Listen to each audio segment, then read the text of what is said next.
guys, welcome back to a brand new vlog. I'm so excited to be able to sit and do this vlog with you guys. I have actually gotten a lot of feedback from you guys who have been watching the vlog and saying, that I seem to have a handle on romanticizing my life. Thank you. So I decided what better time than now to do a vlog on how I romanticize my life and make my everyday life beautiful. So for those of you who aren't familiar with the term romanticizing your life, that has been something that has been floating around the internet. Everybody has their own definition of romanticizing their life, but I'm going to share my definition on how I define romanticizing my life, and then I'm going to be giving you all my top 7 tips in how to make everyday life beautiful. I define romanticizing life as it is a mindset and an intentional practice focused on finding and creating beauty, joy, and fulfillment in everyday moments and ordinary experiences. It involves cultivating gratitude, mindfulness, and a positive outlook to elevate ordinary tasks and circumstances, fostering a more fulfilling and present existence by shifting one's perspective to appreciate what already exists. That's romanticizing your life. Being present, being engaged, and just being mindful that every day, every breath, every second of every day is a gift. It is not guaranteed for everyone. You never know when your moment might come. And I remember a few years ago going through a very serious health challenge, and coming out of that, the trauma coming out of that was that I was very afraid. I was very afraid to look forward to making plans. I was very afraid to enjoy the little things, because in my mind it was like, you never know when it all will be over. And that was wrong. That was absolutely wrong, because if we are given the gift of life, if we have been blessed with the opportunity to wake up each day, we should maximize each day. We should maximize each day as a blessing unto our family, as a blessing unto God. We should maximize each day as much as we can, and not live with an attitude of fearfulness, not live with an attitude of what ifs. And why should I enjoy these little moments, because you never know what might happen. That's crazy. So I had a total mind reset, and I decided that every single second is an opportunity to live bountifully, to live as an honor to God, and to bless lives. So I have made some changes, and I have put together my top 7 tips and tricks in how to romanticize life and to just enjoy every single moment. So let's get into the list. I have my list in my trusty project I'm working on, and I'm just going to be going through it with you guys. I would like you guys to share any comments on each of the tips that I give, if it can work for you, how you would tweak it if it wouldn't work for you, or what tips you have as well in terms of romanticizing life. So the first one would be, curate your space as a reflection of you. This allows you to navigate through your space with daily yet subliminal reminders of your style, of what grounds and defines you, and of joyous odes to your past. So a lot of times we get caught up in these interior decor trends and these Pinterest moments and mood boards, where we tend to design our home and our space based on fads. And really, if it is you're engaging and navigating a space every day, it really should be a reflection of you, of your style. It should offer subliminal reminders to your spirit and to your energy, and it should invigorate you and energize you and inspire you in a way that is meaningful, and not just be a space where the decor is aesthetically pleasing. So in my home, for example, a lot of pieces have a story to it. in my bedroom, for example, my dresser and the matching gigantic mirror that I have next to it, that dresser and mirror is actually pieces that are from my childhood, and there's a story attached to it. In that, when I met my best friend and I went to her house the first time, she had this massive, amazing dressing table. And I said to my parents, I would like to get a dressing table to match my best friend's dressing table. And they said to me, okay, once you do good in your exams, in your common entrance exams, so that's the exams to get into secondary school in Trinidad, once you do well, and then we'll gift you with this dressing table. I have deconstructed it from what it was before. So it was a two-piece dresser, and I had it deconstructed into the lower piece, and then the frame of the mirror on top made into even more grand mirror.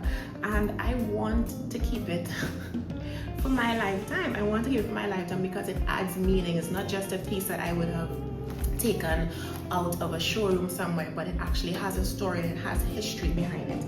Even my writing table is actually created and designed by a very good friend of mine who's very good at furniture making. So I needed it done to my style, and I couldn't find it in a store.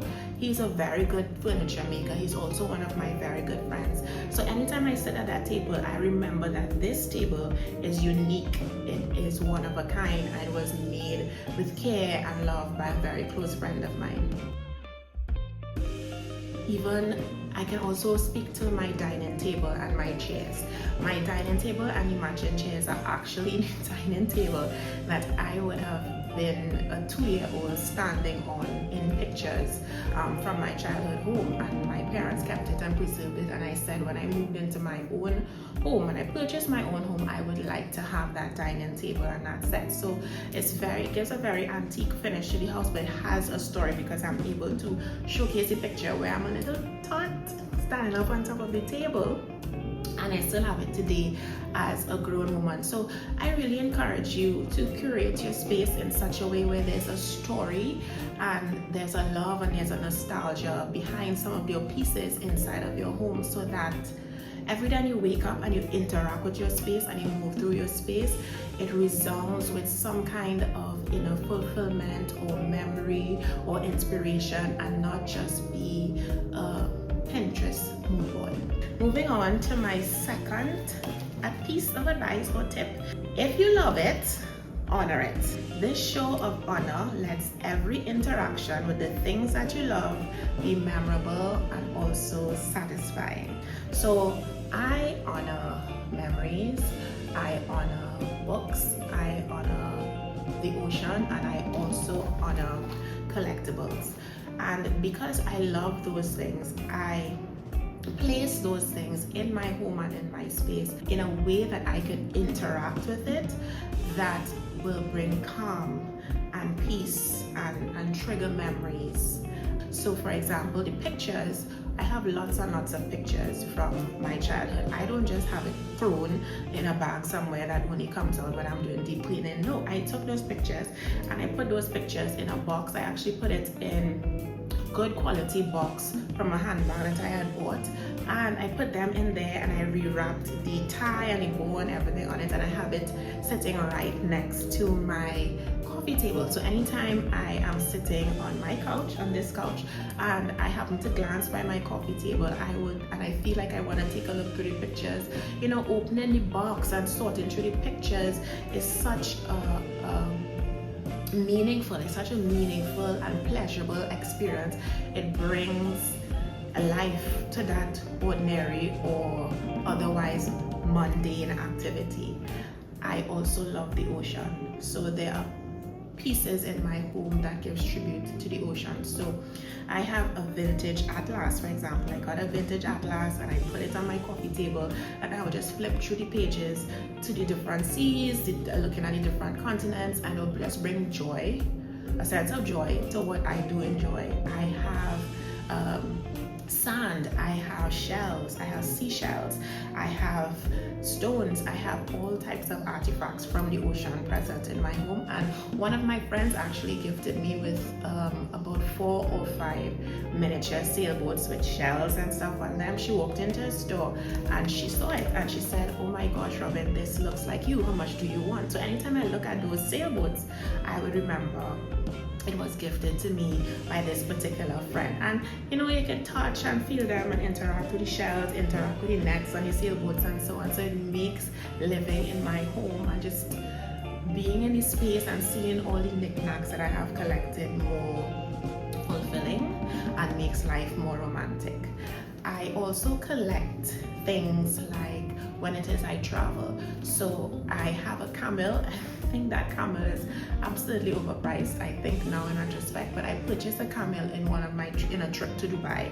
When I went to Dubai, I did go camel riding, and I said, okay, as an ode to remember that I went to Dubai and I did camel riding, I am going to purchase a camel. So I purchased a miniature camel, and again I have it on display. There was another trip when I went to the Empire State Building, so in the memorabilia store I would have bought a miniature of the Empire State Building. And having those things in my home as part of the decor, it aids to romanticizing life in that when it is I reflect on those memories, I can feel and touch and just go back into a happy place, a happy zone to make me just enjoy a random moment in the day. So that's something I would say that is a definite tip, to keep collectibles of the things that you enjoy and honor them through how you place them and how you incorporate it in part of your decor, and honor it in terms of how you use them, so that when you do engage with them, the experience of it is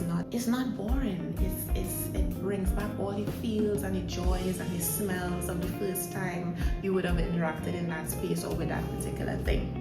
Third on the list I have would be, create tiny rituals to enhance everyday routines. This sparks gratitude and mindfulness that this moment is a blessing and a gift from God. So, for example, if you're having a cup of coffee, put the coffee in your favorite glass.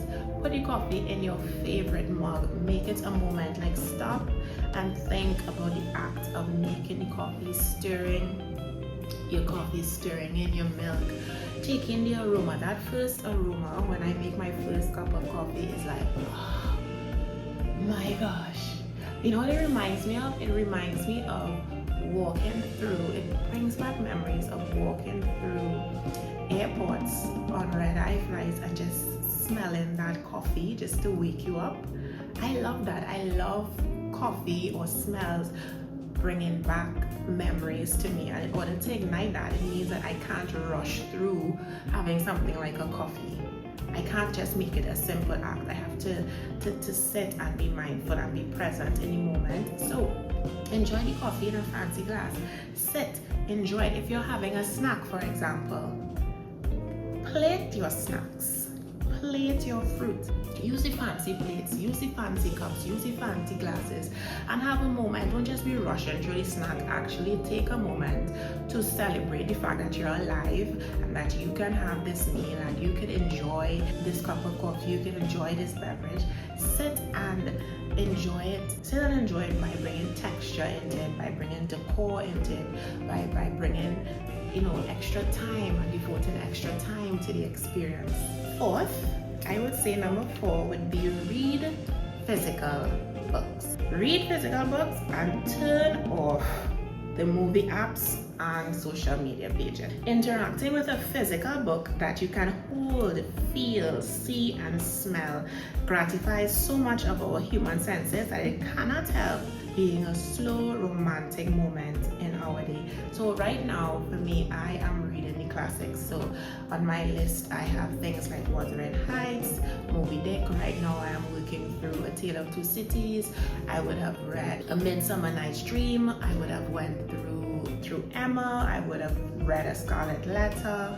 I would have read The Prince and the Pauper. So I am focused on reading the classics because, one, they don't have anything vile in terms of, sexual stuff or curse words. So I enjoy that. And then it helps to elevate my vocabulary and helps me to relax and to just come off of social media, come off of the phone, come off of the apps, the Netflix and the Disney Plus and so on, and just unwind and get my imagination going, get my thoughts flowing, get me to express myself even more eloquently. So And then I love the smell of books as well. I would encourage everyone, you want to really enjoy the minutes of the day, swap out how you use your minutes. Instead of scrolling and just binge watching television and so on, include books, include reading books into your regime as well. So fifth on the list, I have develop a habit of being outdoors. Walking, hiking, swimming, gardening, anything that gets you to a healthy pulse through being with nature, you do it. For me, for example, I think gyms are fine, but unless you truly enjoy the gym, it is tied to a goal. And with tying that activity to a goal, sometimes it might be a stress level involved. Whereas when you take your activity, your movement outside, it tends to be tied to relaxation. It tends to be tied to calm, it's soothing, it's enriching. It helps, at least it helps me think. It helps me think and clarify and ground my mind. So I really, really enjoy being outdoors. I remember when I first started incorporating walking into my everyday activity, it would be nature walks, and I would probably do like 8 miles of walking. And it quickly became an addiction. A desire to really be outdoors, because that's the only time I could really get myself to detach. My brain is half analytical and half creative. So when they collide, it's really hard for me to get my mind to stop going 100 miles an hour. Unless I am outdoors, unless I am in the calm of being on a hike or being on a trail, and I could just speak to God, because I'm seeing God through nature. So I just have to calm down, and I start to notice the sunshine, I notice the trees, I notice the sunset, and it really helps in bringing value into, wow, it's so amazing just to be alive. Number 6 is put yourself together externally. This means allowing yourself the time to get put together in a way that motivates you, builds confidence, makes you feel beautiful, and inspires those around you to want to present their best selves as well. For example, for me, I would take the time to apply 5 layers to my fragrance routine. I would take the time to get dressed and get ready for work so that I can present myself in such a way that makes me feel beautiful, makes me feel confident. It will also invigorate and inspire me on the days where I don't feel inspired, and also inspires and motivates those around me as well. So when it is we pay attention to putting ourselves together externally, it romanticizes the day in that we'll be able to, because we feel good about ourselves externally, we'll be able to conduct ourselves in such a way throughout the day that is motivated, that is inspired, that is ready to get the job done, that feels good about ourselves. And tip number 7, it is last but it's definitely not least, put yourself together internally. Prayer is the ultimate way to enjoy everyday life, as it breathes meaning, purpose, direction, and correction into our lives. Put aside time to pray. Prayer corrects us, prayer directs us, prayer motivates us, sets a tone for the day, it makes us more grateful, it humbles us, it empowers us in the things we need to be empowered in. Prayer definitely is the ultimate way to put us in that place where we can fully experience the joy of the Lord and the joy of living and being grateful and thankful in all things, giving thanks in all things, being joyful, praising God in all things, even if we're in a valley or if we are on the mountaintop. Prayer this just puts life into perspective and brings the peace of God upon us. And then once we have the peace of God, we have an outlook on life that is amazing. We have an outlook on our daily lives that that is amazing. And the Bible tells us, if you're anxious about anything, with prayer and supplication, make your requests known to God, and the peace of God that surpasses all understanding will guard your hearts and your mind. So you pray, you make your petitions known, you give thanks, peace of God comes upon you, and it guards your heart and your mind. And what better romance for a day is that than have your heart and your mind guarded, have your heart and your mind guarded by the Lord. Like, you'll approach everything with your day with a little spunk in your step, because you know the one who created the heavens and the earth got your back. And so you don't have to be downtrodden, you don't have to be downcast. You could just continue putting your trust in Him, and you have that everlasting hope.